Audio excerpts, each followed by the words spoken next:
So, welcome everyone. As I've sort of said, this is going to be probably the second last of the sessions in this batch. So this will be, I think, this will be the seventh one I've done. I think Christina, when she's done the numbering, I think she started numbering from the second session. So some other things you'll have seen somewhere will be sort of one less than this. But this is the seventh session that I've done, and this one is really looking, there's sort of two parts to it, adapting to more paced life, and also there's going to be a special sort of topic looking at brain fog. For anyone new to these sessions, try to keep the initial sort of talk to about half an hour. Questions are very worthwhile if you're not sure you're understanding something, if something's put in a confusing way, you're not quite sure what I'm talking about, the screen goes blank, you can't see things. You know, these sort of things rather know, but there'll be lots of opportunity at the end for questions. But I except not everyone will remember things to the end, so if something is pressing, feel okay to ask it now. Ideally, you can raise your hand using the reaction icons, but if you find that difficult, you're not sure how to do it, you can just speak, whether it's at a gap in me speaking or just speak over me, and that's okay.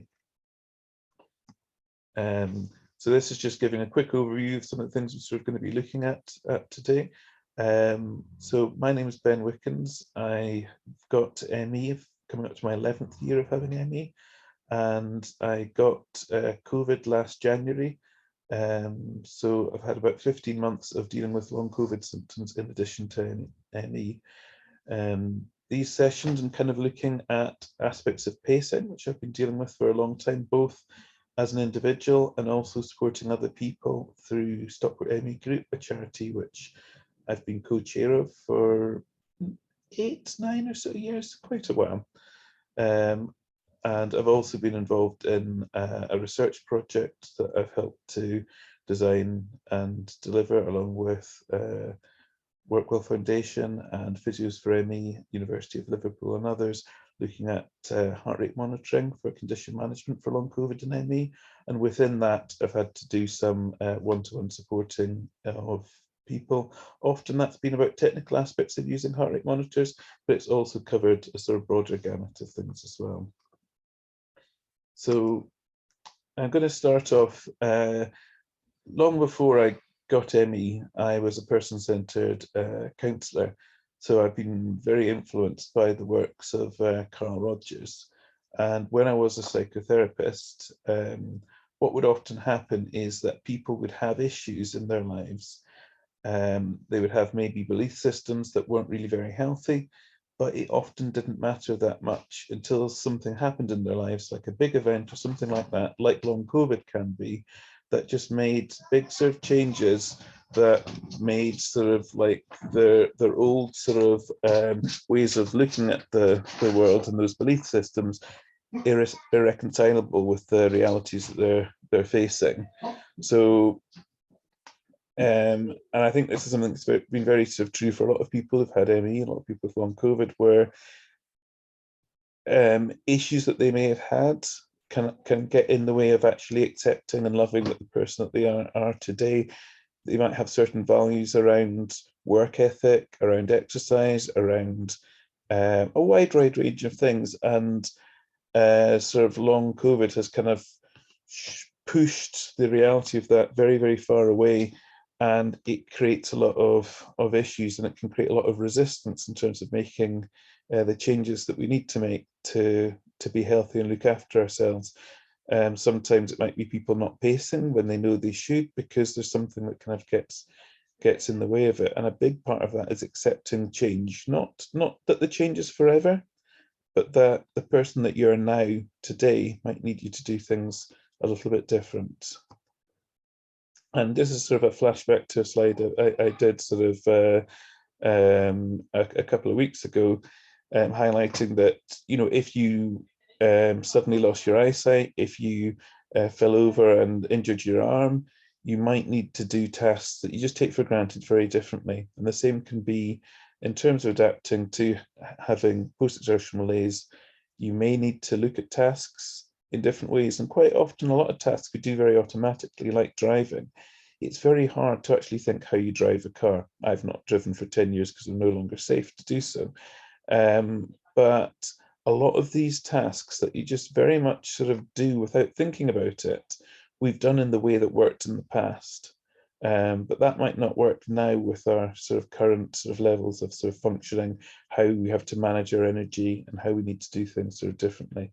So part of what we're looking at and adapting to a sort of a paced life is re-examining how we do things and almost auditing that and see, is that the right way to do that for the me I am today?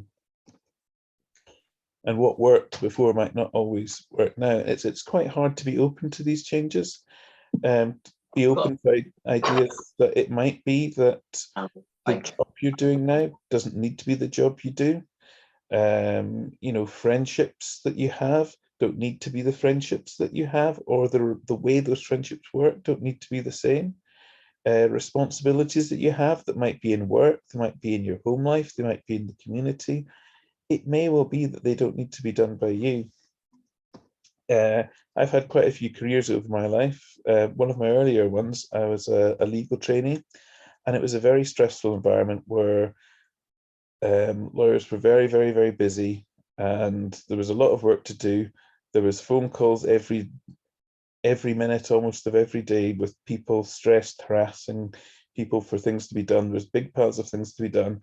And I remember some of the legal secretaries there, they would sort of very much sort of say, you know, make a sort of point saying, you know, graveyards are full of people who thought the world couldn't exist without them, that, you know, the companies would fall to the ground, nothing would sort of function.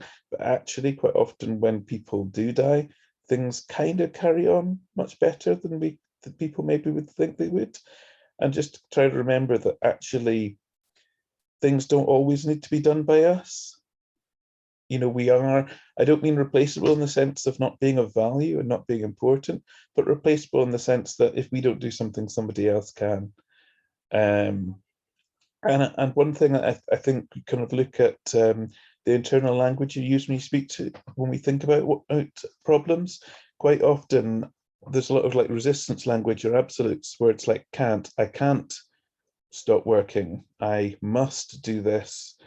And a lot of these language can be quite unhelpful because it might well be if you look at a situation that something isn't impossible, you might decide to do it anyway. You might decide that the consequences are worth being faced, but it's worth when you sort of look at how you're evaluating what you're doing, whether try to avoid sort of inflexible ways of looking at things, so that that's not saying you're going to or have to do anything differently, but just trying to be sort of like open to the idea that there might be different ways of doing things.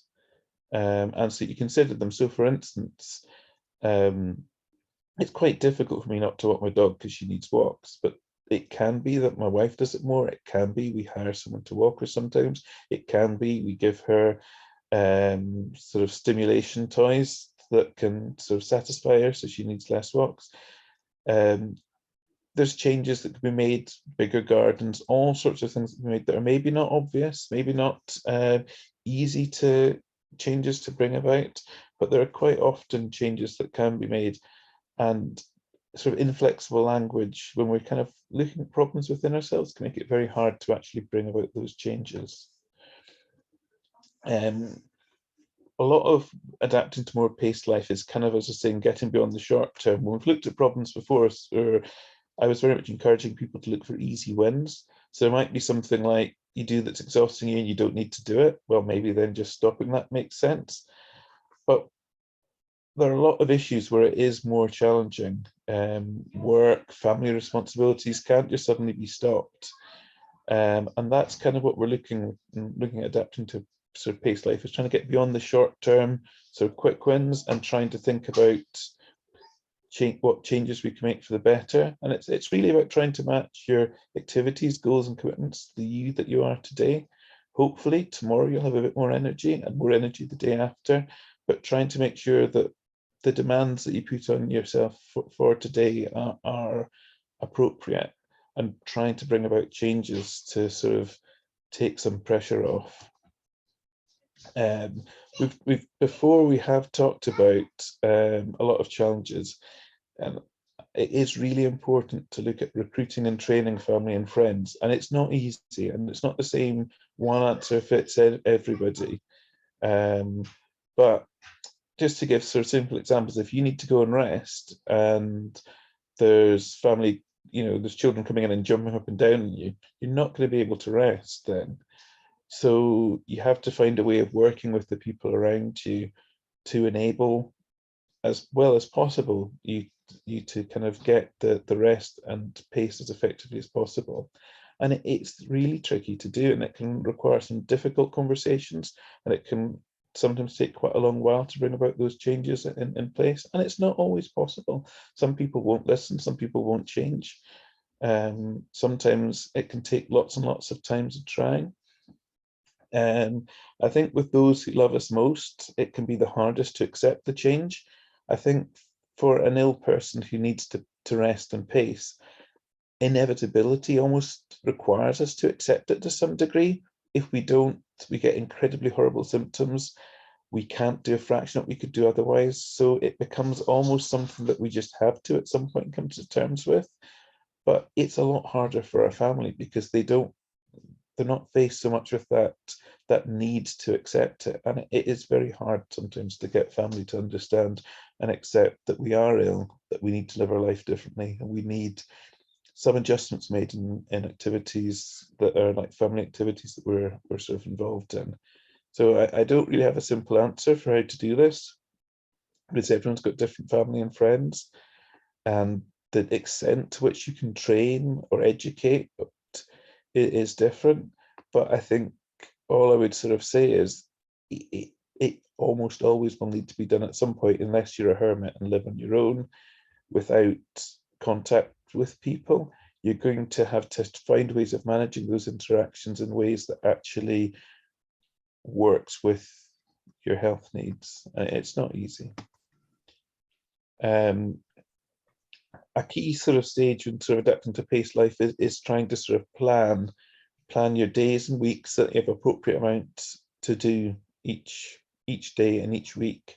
And we're all different for what that means. So for me, I plan 3 rests a day. These aren't, I do something tiring, so I'm going to rest. These are sort of just standard rest periods. I will also get additional rest periods before and after tiring activities. I normally would just schedule one out the house or tiring activity a day. If I'm doing something that's very tiring, I'll try to make sure I don't have anything scheduled the day before or the day after, so I can rest up a bit and build up a little bit of energy reserves, and so that I'm not in a situation where I need to do things when I'm not well enough to do them afterwards. So that I find sort of works for me, and I try to balance my responsibilities. So one of the reasons why I don't do paid work is I know that I could get periods like, for instance, today, I was quite sharp for some of the day, but for quite a lot of the day, I wouldn't have been able to, do a paid job. So doing sort of voluntary work in ways that I can do it when I've got the energy to, and only commit to things that are comfortably within what I can do. So I can do this session with you tonight. I probably couldn't do that if I was not in my own house. If I had to travel somewhere, that would probably get it beyond what's something I could commit to. So a lot of it is sort of trying to sort of make sure you have the range of sort of activities sort of planned that does sort of work with you, and you plan things in a way that you're not doing 3 very busy days and then 3 days where you don't have anything on. Now, exactly what's right for you will be very different. We all have very different energy envelopes. We all have very different ways in which our energy is drained. But that's just sort of an overview for myself. In my session last week, I talked a little bit about the mental load.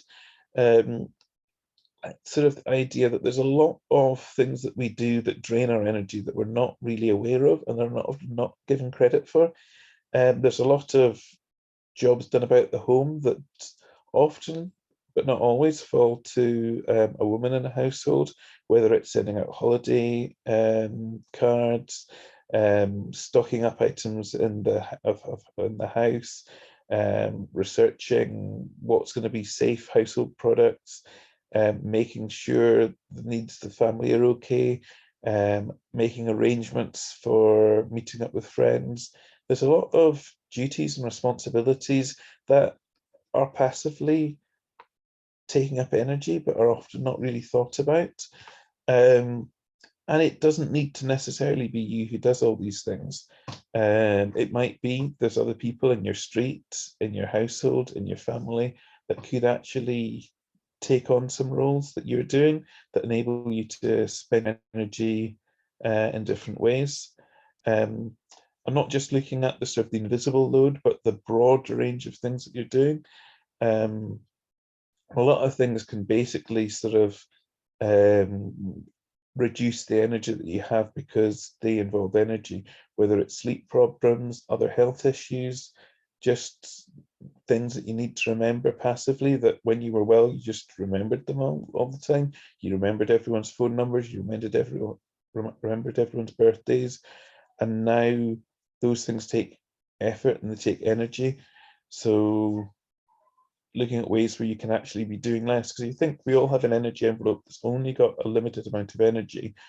We can pace well to try to stretch that out a bit, but there's a lot of things we can maybe look to not doing or do in a less fatiguing way, and reducing the load that we're facing can give us more energy to do what we need to do.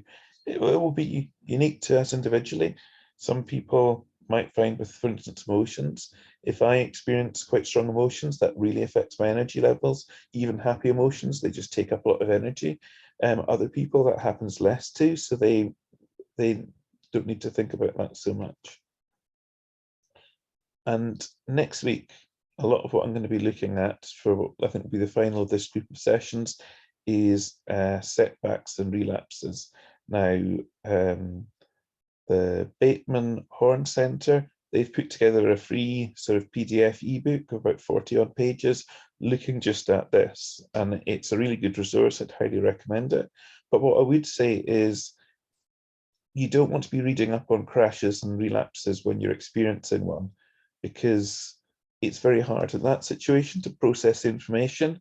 If there's advice for getting supplies in, you can't get supplies in if you're in this situation.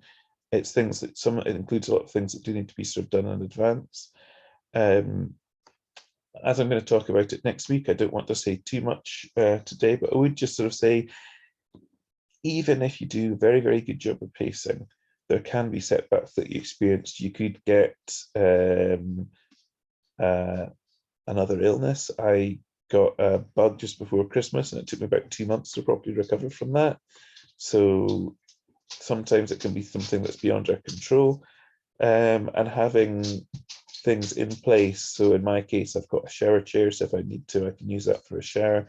I've got a wheelchair. I've got extra supplies in. I'm in a situation where I've got a PA and a wife who will go on errands. So just bear with me a second as the dog gets resettled in. She's quite hard to sort of if she doesn't get her own way. But we're all slightly different in what what support we can access and what we need to do. I would sort of recommend people give it a little bit of thought, maybe check out the Bateman Horn Guide or the session next week. But it's worth sort of being ready for. They're also sort of, in terms of adapting to a paced life, there's a lot that you can do in terms of aids and adaptations. We're not just talking about wheelchairs and handrails. I found I got an awful lot of help very early on when I was learning to pace, that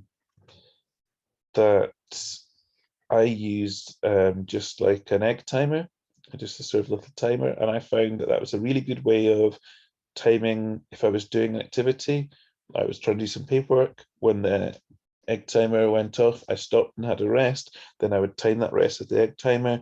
And I didn't have the energy mentally to do much more than that, but that was sort of a real help.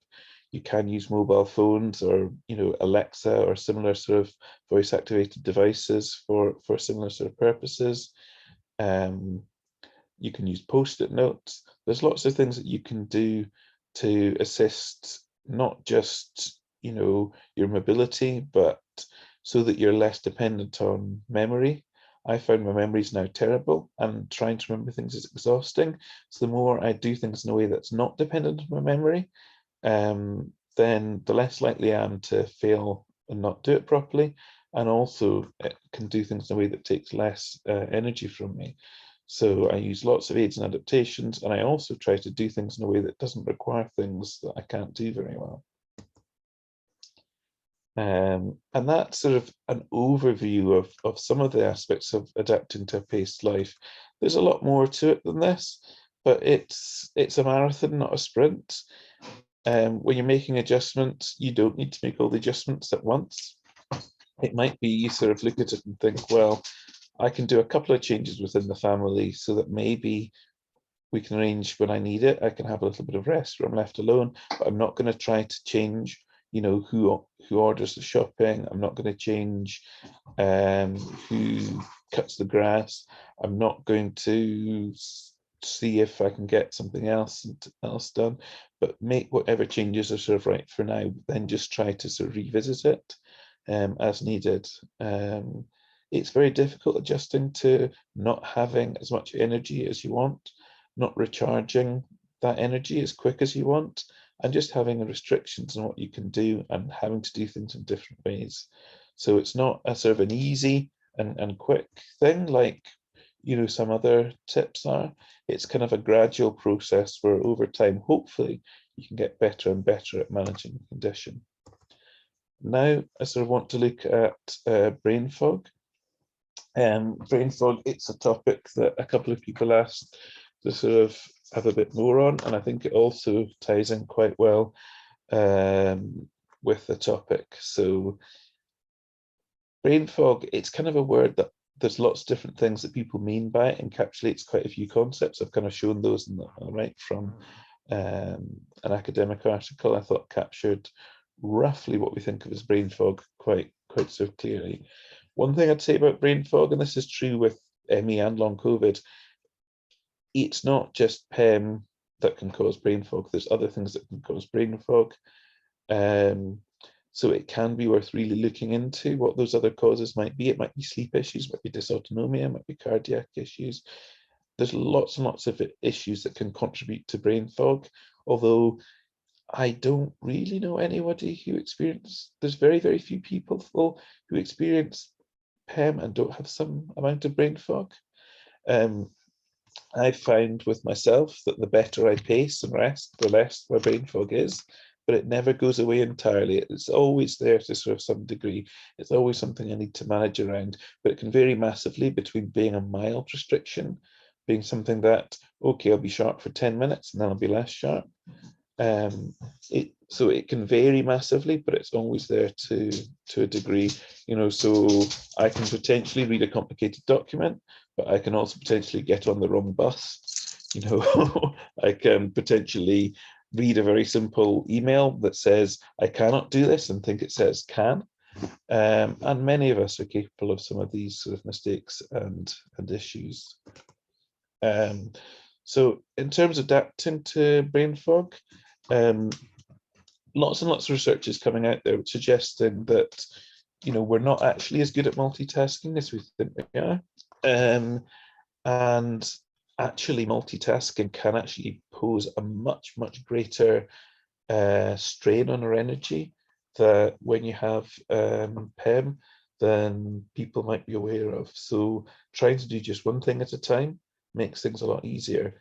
With myself, I found my memory is really bad, but also if something requires me to remember something, it is incredibly fatiguing. So earlier on today, my daughter was trying to teach me some ukulele chords, and I knew if I actually try to remember what you're saying, I'm going to be really tired.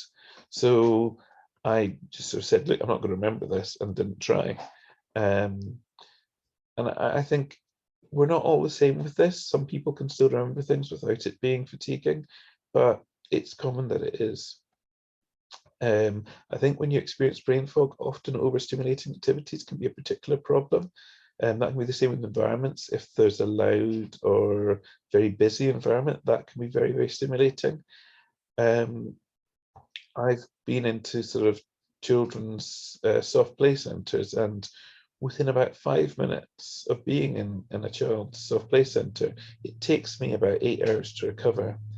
And I know when my wife and some other adults are there, after a few hours in one, they are very tired, but nothing like the extent that I am. But these sort of sensory overload sort of places can be really problematic. Um, there's lots of aids and supports that are out there that you can use. AI is now good enough. You can actually sort of put paragraphs into AI and say, can you say this in a simpler way, please? Or you can just ask for it to explain something. You can ask it to reword sentences that you've produced, and it will do that.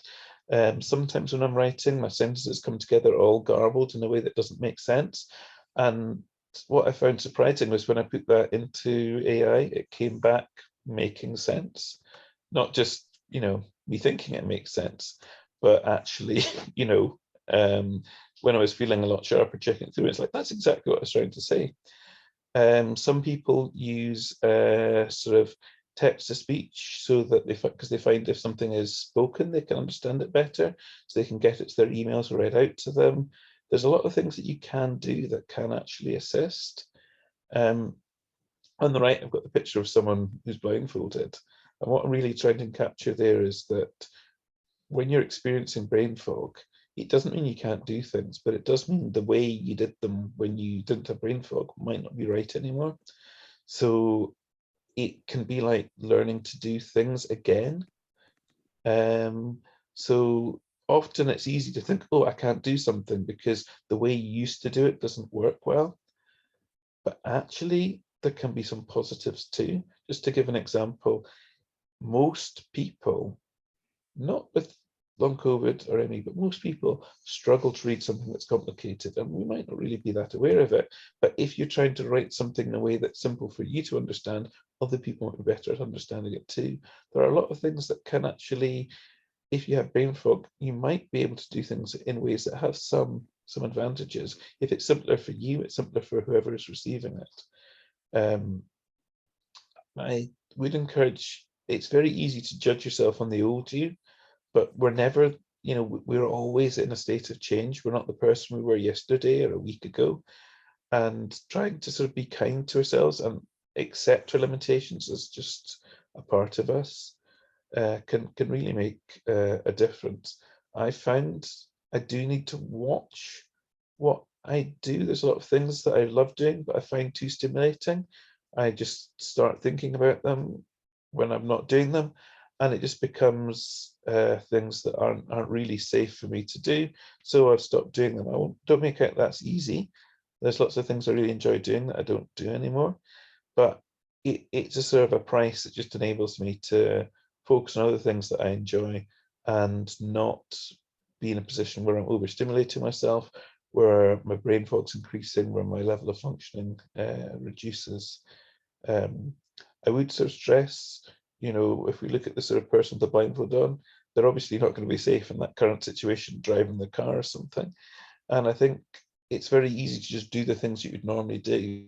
It's always worth stopping and thinking, am I safe doing this? And is there a better way of doing this, bearing in mind I have brain fog? There's lots that technology can do to help, setting reminders and everything else. And it's often just about trying to find different ways of doing things in a way that works for the you are today. So I just want to give a fairly frivolous example of sort of reading. Before getting ill and having brain fog, I was a keen reader. I probably read, I don't know, depending what else I'd done in my life, 100 to 200 books a year. And what I found with reading with brain fog was that at first I would try and it would just be really exhausting. I'd feel pain, like headache pain, the room would spin round and I just couldn't focus. After learning how to pace quite well, it became something that I possibly could do again, but it wasn't the same experience that it was before.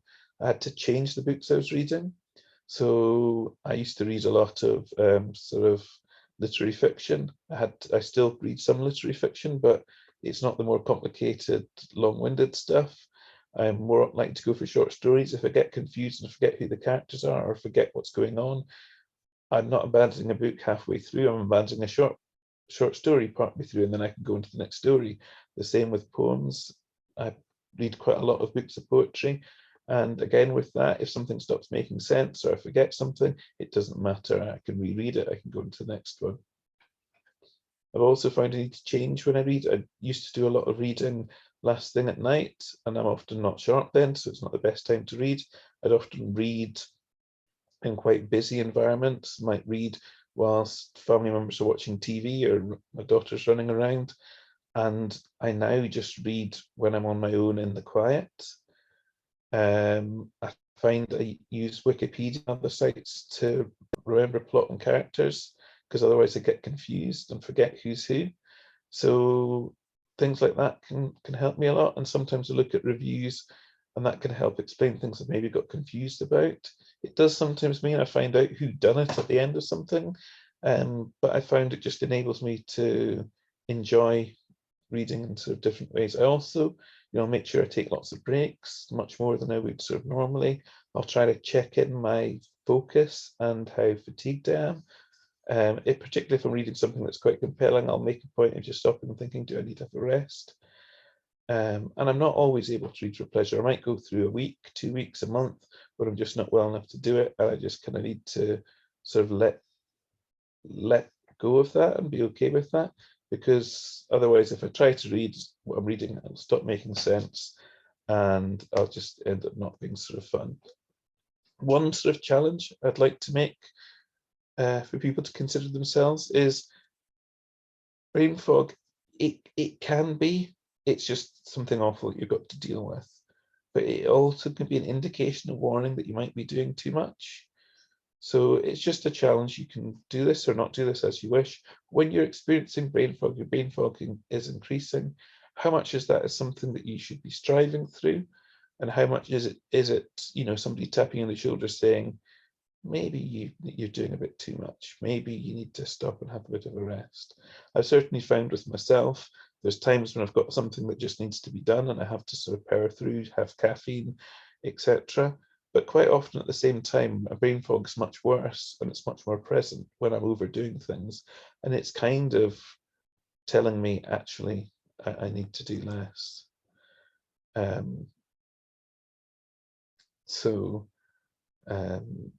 There's more sort of things I could sort of go through. Brain fog can make a big challenge with relationships, with communication. My daughter's got hearing issues. She needs to communicate differently when her hearing is bad, when she's got glue ear. And in some ways it's a little bit like that. It's not necessarily always worse, but it's just different.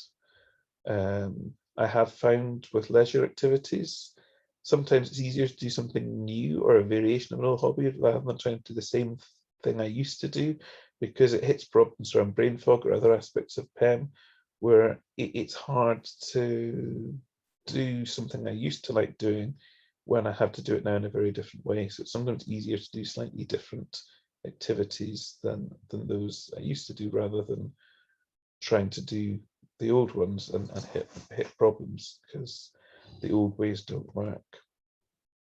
I do want to finish on a positive note. There's lots of research looking at brain fog at the moment. Sometimes it's come from other areas other than long COVID, and I feel quite optimistic that some of this research and some of these treatments, that some of which are already available to people, may actually help. Although I haven't tried these myself, and the biggest benefit that I've had is just been with good rest and good pacing, and they have not eliminated my brain fog, but reduced it significantly. So that is everything. I will end recording.